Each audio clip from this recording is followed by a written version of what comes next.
Ako kabeera ka lipoota ya mbeera y'obudde okuva mu kitongole ky'eggwanga kivunaanyizibwako by'embeera z'obudde omwanjuzi nze Kituusa Mohammed. Enkuba etonnye bitundu by'eggwanga eby'enjawulo.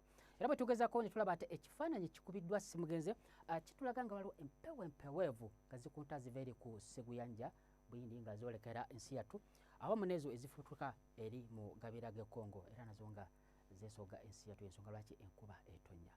Bwe tugezaako ne tulaba ate ku nkuba mu biseera by'okumakya era enkuba ejja kuba ng'etonnya bitundu by'eggwanga ebisinga obungi ebisangibwa mu masekkati nga Wakiso, Kampala okutuuka ddala eri e Nakasongola wabula era ebuvanjuba nawo enkuba ejja kuba ng'etonnya bitundu nga Tororo, Jinjawo, Soroti.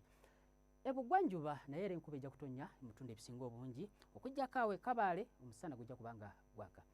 Era tusuubira n'enkuba okutonnya mu bitundu nga Lira, Gulu naawo Arua wabula ebyeri bisangibwa eri mu Kalamojja omusana gujja kuba nga gwaka. Enkuba eno era ejja kweyongera okutonnya mu biseera by'olweggulo ng'ebuuma okuba ku digurizi 26 we Masaka so nga ate Nakasongola 29. Ebuvanjuba era nawo enkuba ejja kutonnya mu bitundu nga Tororo, Jinja ebuuma okuba ku digurizi 28, Soroti 29. So nga ate eri ebugwanjuba era nawo enkuba ejja kuba ng'etonnya ebbuguma 23 awo e Kabale okutuuka ku 29 awo e Kasese.